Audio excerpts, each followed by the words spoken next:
aussi tamit pour mën a garantir aussi l'impartialité au niveau de l'hémicycle. Merci. jërëjëf ñu ngi jox kàddu gi ministre de la Justice, garde des Sceaux. Monsieur le ministre, vous avez la parole.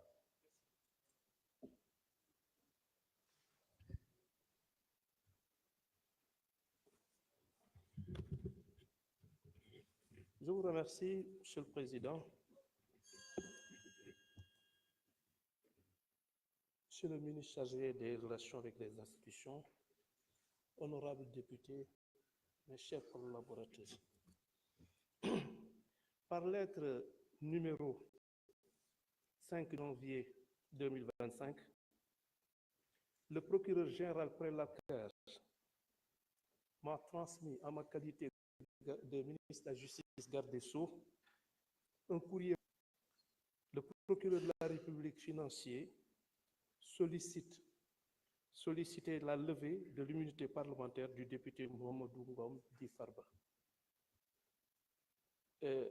Ce magistrat, en l'occurrence le procureur financier, expliquait avoir été saisi le 20 décembre 2024 des rapports numéro 41 et 51 de la cellule nationale de traitement des informations financières, la CENTIF, mettant en exergue des faits susceptibles d'être qualifiés d'association de malfaiteurs, blanchiment de capitaux, escroquerie portant sur les deniers publics, corruption, trafic d'influence, fraude fiscale et d'abus de biens sociaux.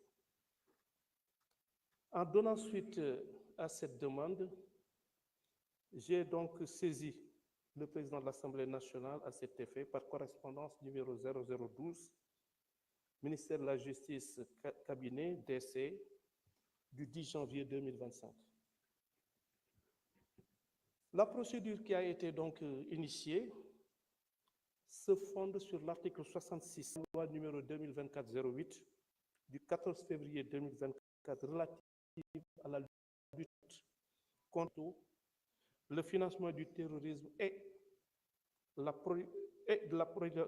financement du terrorisme et la prolifération des armes de destruction massive, qui dispose notamment que lorsque les opérations mettent en évidence des faits susceptibles de revêtir une des dites infractions, la CENTIF transmet un rapport sur les faits au procureur de la République qui saisit immédiatement le juge d'instruction.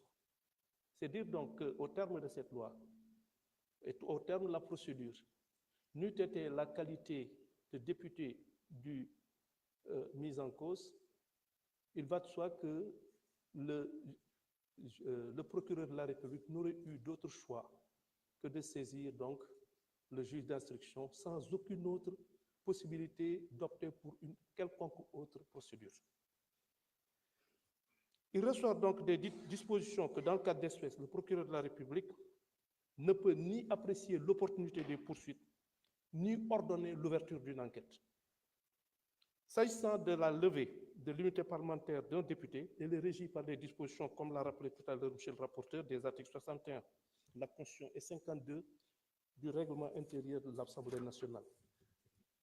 L'article 61 suivisé prévoit notamment qu'aucun membre de l'Assemblée nationale ne peut, pendant la durée des sessions, être poursuivi ou arrêté en matière criminelle ou correctionnelle, l'autorisation de l'Assemblée nationale.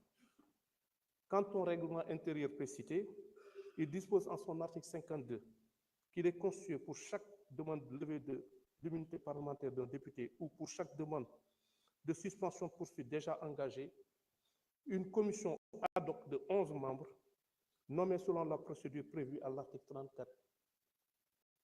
La commission donc doit entendre le député intéressé, lequel peut choisir comme défenseur. En conclusion, je vous réitère ma demande tendant à ordonner la levée de l'immunité parlementaire de l'honorable député Farba Ngom pour permettre à la justice de faire toute la lumière sur les faits incriminés. Je vous remercie de votre aimable attention. Merci beaucoup, Monsieur le ministre. La parole est à notre collègue Mohamedou Ngom ou à son défenseur, Madame Aïssata Tall Sall.